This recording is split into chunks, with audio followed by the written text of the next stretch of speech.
2023 के शुरुआती दौर में यहाँ नगर पंचायत में कोई कार्यपालक पदाधिकारी नहीं थे। इस्लामपुर नगर परिषद के कार्यपालक पदाधिकारी यहाँ के प्रभारी हुआ करते थे और शुरू में 6 महीना 2023 के 6 महीना कोई आवंटन की भारी कमी थी। आवंटन में इतना ही मात्रा में आता था कि जिससे साफ सफाई का ही केवल काम होता है। 8 पार्षद, चेयरमैन, वाइस चेयरमैन, 18 लोगों का टीम है, साथ में एक कार्यपालक पदाधिकारी, 19 लोगों की टीम एक मत से गांव का विकास करे, नगर का विकास करे, इन मुद्दों की प्राथमिकता थी और उसी तरह से हुआ। और वर्ष 2024 के प्रारंभ और 23 के लास्ट में आवंटन आना तेजी से प्रारंभ हुआ और 24 से कांच एकंदर सराय में दिखने लगा। प्रत्येक वार्ड में गली नली का काम हुआ है, प्रत्येक वार्ड में हम लोगों ने नल जल योजना का काम करवाया है। इसके अलावा पुराना चापाकल मरम्मत हो, बोरिंग का मरम्मत हो, नाली का साफ सफाई, सारा चीज का प्रक्रिया हमें अनवरत जारी है और टेंडर चुका है। और हम समझते हैं कि अप्रैल लास्ट से मई प्रथम में सारे वार्डों में टेंडर का काम प्रारंभ हो जाएगा और काम से नजर आएगा। बड़ी बड़ी योजनाओं को हम राज्य स्तर पर हम ले जा करके माननीय मंत्री जी के संज्ञान में दें, माननीय विधायक, माननीय सांसद के सहयोग से उनका योजनाओं का भी क्रियान्वयन हम कराने का प्रयास करें।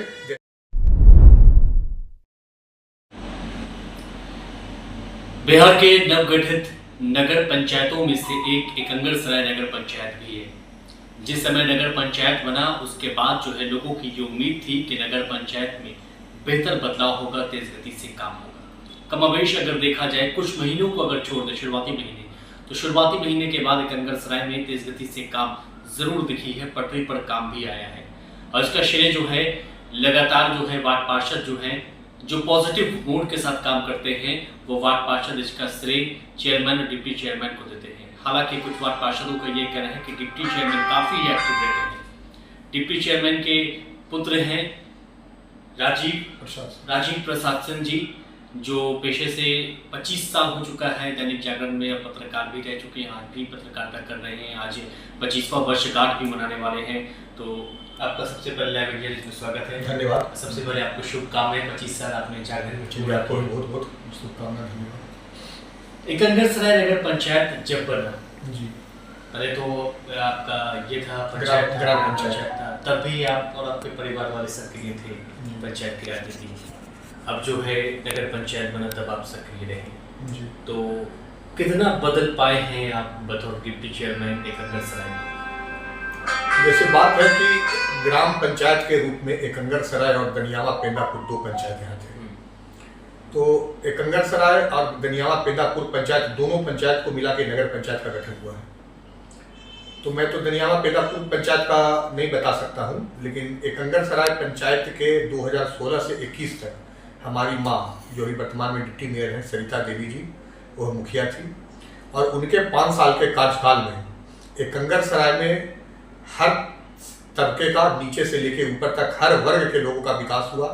कहीं भी कोई ऐसा गली नली पेयजल का सुविधा से वंचित कोई वार्ड नहीं रहा। प्रत्येक वार्ड में काम हुए थे और उसका सारा श्रेय जाता है उस समय मुख्यमंत्री 7 निश्चय योजना चल रही थी और भारी भरकम राशि माननीय मुख्यमंत्री नीतीश कुमार जी द्वारा प्रत्येक पंचायतों में भेजा गया था। और एकंगरसराय पंचायत में खास करके कुछ ज्यादा पैसा आए थे, लगभग 1.5 करोड़ से 1.25 करोड़ रुपए अन्य पंचायतों की तुलना में। उसका मेन कारण था कि उस समय ODF चलता था, 7 निश्चय के तहत ODF था, मैंने खुले में शौच से मुक्त। तो मैंने अपने प्रयास से उस समय के तत्कालीन जिलाधिकारी त्यागराजन सर, उप विकास आयुक्त कुंदन कुमार जी, उन दोनों के तत्कालिक उन लोग के प्रयास से और एकंगरसराय नगर पंचायत को मैंने खुले में शौच से मुक्त कराया था 2017 में। हाँ, 2017 में कराया था।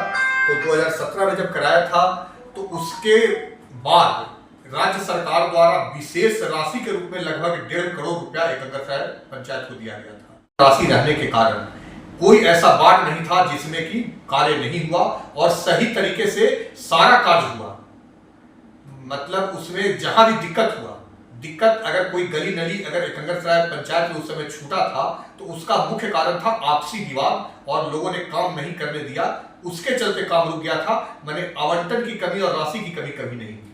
जो पंचायत में आपने जो काम किया, हाँ। आपकी माता श्री ने जो मुख्य रहते हुए, तो उसी का ही परिणाम निकला कि कई सारे प्रत्याशी थे मैदान में डिप्टी चेयरमैन के लिए, इसका नतीजा ये हुआ कि आप लोग जीत करके आए। जी बिल्कुल, मुखिया हमारी माँ 800 वोट से चुनाव जीती थी और ये डिप्टी मेयर का चुनाव वो 2203 वोट से चुनाव जीती।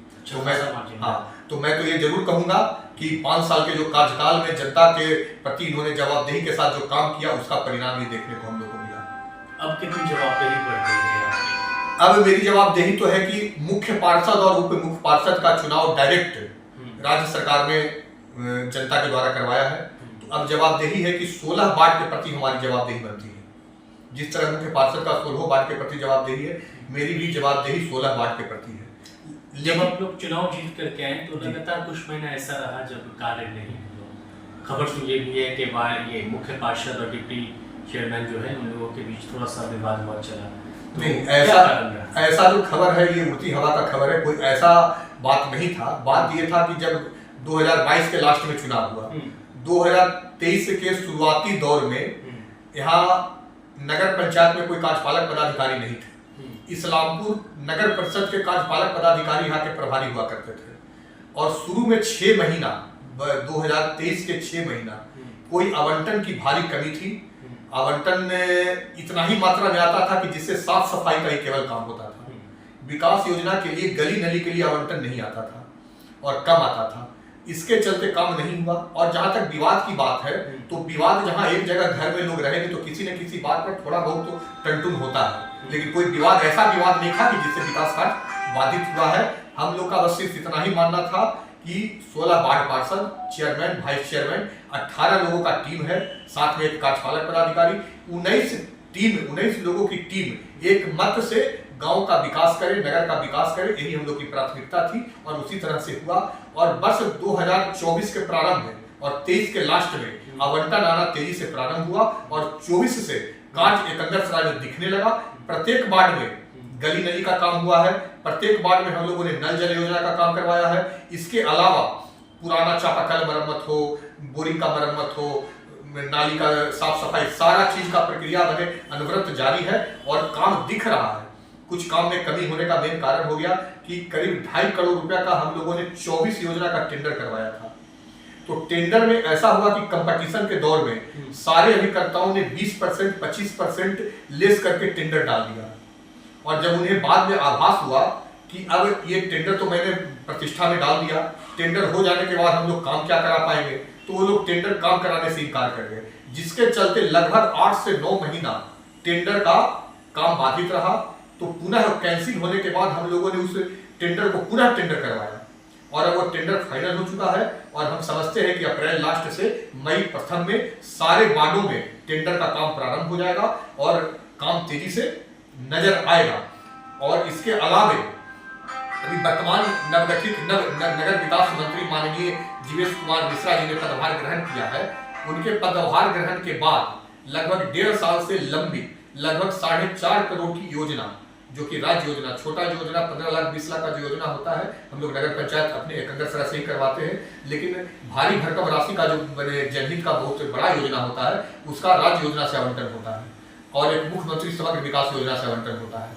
तो माननीय मंत्री जी के प्रयास से वार्ड नंबर 2, वार्ड नंबर 3 और वार्ड नंबर 4 को जोड़ने वाली एक बहुत जनहित की लाभकारी योजना लगभग 1.25 करोड़ की योजना की स्वीकृति प्रदान हुई है और उसका टेंडर भी हो चुका है। हम समझते हैं कि मई में वह भी काम प्रारंभ हो जाएगा। मतलब आगामी वित्त वर्ष पहले सब चीज कंप्लीट। हाँ, ये 2024 में आपको 2025 में नगर पंचायत में आपको इतना काम दिखेगा कि फिर आप कोई यह नहीं कह सकते हैं कि नगर पंचायत में काम नहीं हुआ। साइन बोर्ड कब लगेगा?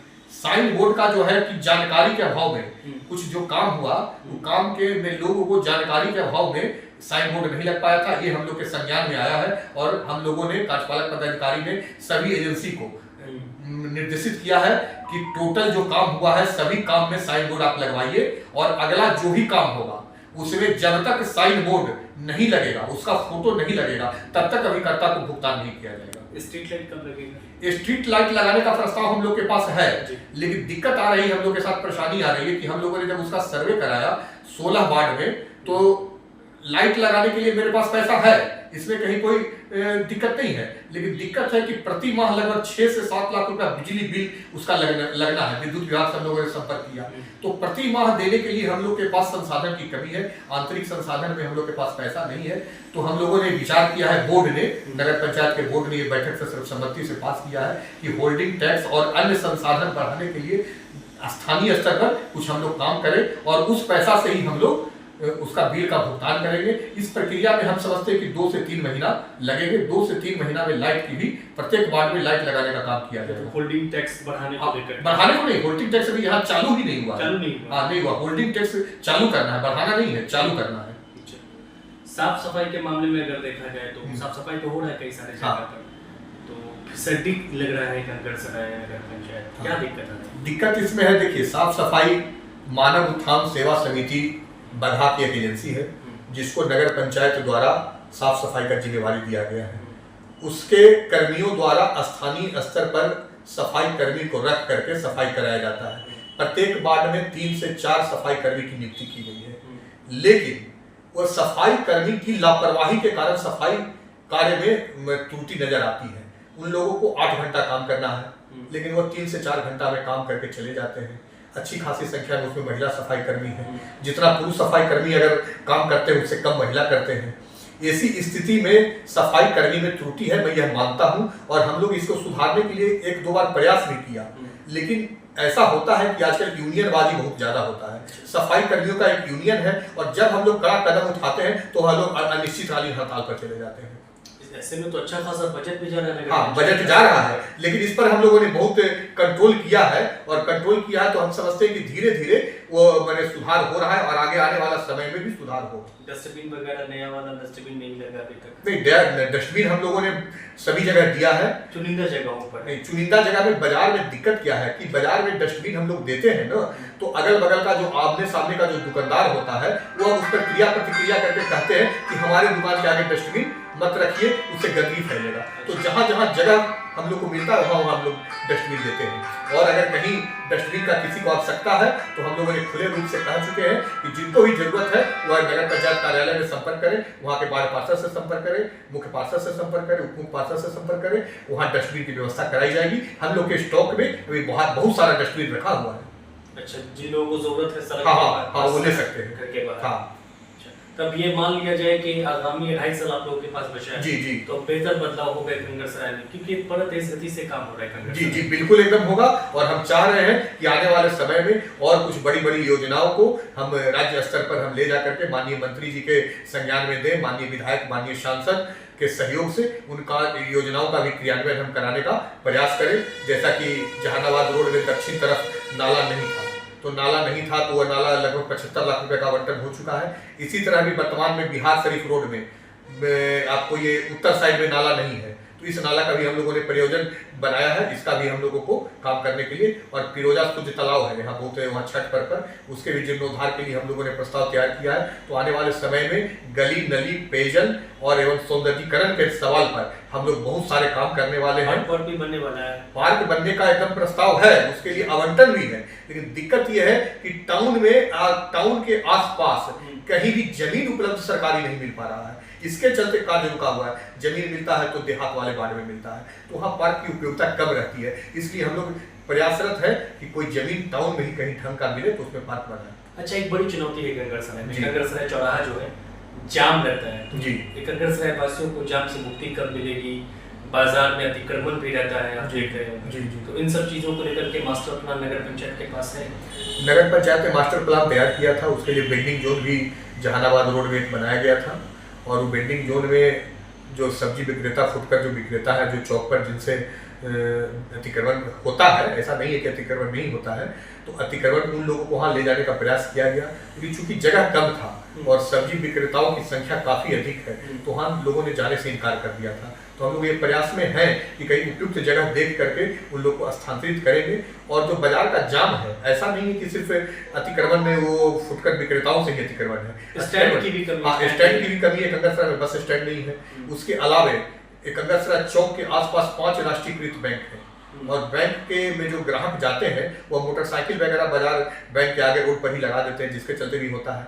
और रहा बाईपास एक तरफ हम लोग का पश्चिम साइड में बाईपास बन गया है, पूरब साइड में बाईपास प्रगति पर है। तो हम समझते हैं कि पूरब साइड पर बाईपास 2025 में बन जाएगा। तो 2025 में बाईपास तो बड़ी गाड़ियों का जब आवागमन दोनों तरफ से होने लगेगा बाईपास से, तो बाजार स्वतः अतिक्रमण मुक्त हो जाएगा, ऐसा मुझे पूर्ण विश्वास है। चलिए, बेहतर बदलाव की उम्मीद कर रहे हैं। तो डिप्टी चेयरमैन के पुत्र हैं, प्रतिनिधि, और बता रहे हैं कि बेहतर बदलाव जो है एकंगरसराय में देखने को मिलेगा, क्योंकि कई सारी योजनाओं पर काम किया है और उसको लेकर के मंजूरी दिलाने का भी कार्य जो है इन्होंने ही किया है। अब देखने वाली बात यह है कि 2.5 साल का वक्त बचा है, वैसे में एकंगरसराय कितना कुछ बदलता है एकंगरसराय में, ये देखना दिलचस्प होगा।